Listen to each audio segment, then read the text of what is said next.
নমস্কার। স্বামী বিবেকানন্দ শ্রীরামকৃষ্ণদেবের যে প্রণাম মন্ত্রটি রচনা করেছেন সেটি কি না, ওম স্থাপকায় চ ধর্মস্য সর্বধর্মস্বরূপিণে অবতার বরিষ্ঠায় রামকৃষ্ণায় তে নমঃ। এর অর্থাৎ ধর্মকে যিনি স্থাপন করলেন, সর্বধর্ম স্বরূপী, সর্বধর্মের যিনি স্বরূপ, ও স্থাপকায় যে ধর্মস্য সর্বধর্ম স্বরূপে অবতার বরিষ্ঠায়, মানে অবতার মধ্যে, অবতার গণের মধ্যে যিনি বরিষ্ঠ মানে শ্রেষ্ঠ। এখানে শ্রেষ্ঠ অর্থে তাকে বড় করে অপরকে ছোট করেননি স্বামীজি। কেন বলছেন না, অন্যান্য অবতাররা প্রত্যেকে একই ভগবান বারবার অবতার হয়েছেন।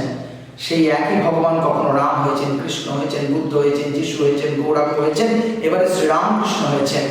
তাহলে স্বামীজি কেন শ্রীরামকৃষ্ণকে অবতার বরিষ্ঠ বা অবতারদের মতো শ্রেষ্ঠ বললেন?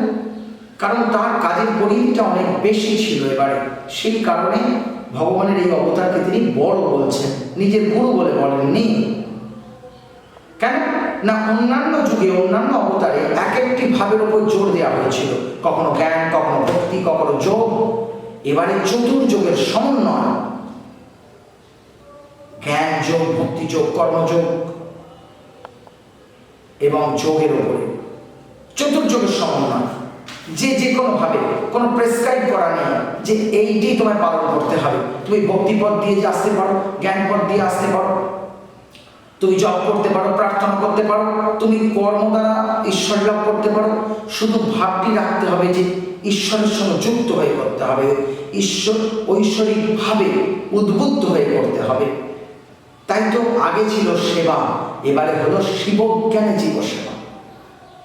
তাই এই প্রণাম মন্ত্রে স্বামীজি বলছেন সেই শ্রীরামকৃষ্ণ যিনি সর্বধর্ম স্বরূপ, যিনি অবতারগণের মধ্যে এবারে অবতার হয়ে এসে সব থেকে বেশি যা কাজ যিনি কাজ করেছেন, মানে এমন একজন যিনি সর্বধর্মের সমন্বয় করেছেন, ধর্মবিজ্ঞানের সমন্বয় করেছেন, আবার পার্শ্বদের তৈরি করেছেন জগতে ধর্ম স্থাপনের জন্য, যিনি মা শারদাকে এনেছেন নারী জাতিকে জাগাবেন বলে, যিনি মা শারদাকে এনেছেন সকল সন্তানের আশ্রয়দাত্রী করে, যিনি নরেন্দ্রনাথ থেকে বিবেকানন্দ করেছেন জগৎকে নতুন ভাবনা দান করবেন বলে, যিনি বেদ, বেদান্ত, উপনিষদ, গীতা কিছুই আক্ষরিক অর্থে পড়েননি, কিন্তু বেদ, বেদান্ত, উপনিষদের জ্ঞান তার মধ্যে ছিল।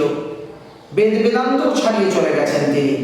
বেদ বেদান্ত উপনিষদের জ্ঞানকে সহজ করে পরিবেশন করেছেন মানুষের কাছে, যিনি ভগবান আর মানুষের মধ্যে একটা সেতু বন্ধন করে দিয়েছেন, সহজ। এবং গৃহস্থ আর সন্ন্যাসী দুপক্ষকে আলাদা আলাদা স্থান দিয়েছেন। তাই শ্রীরামকৃষ্ণ স্বামীজির মতে অবতার বরিষ্ঠ। নমস্কার।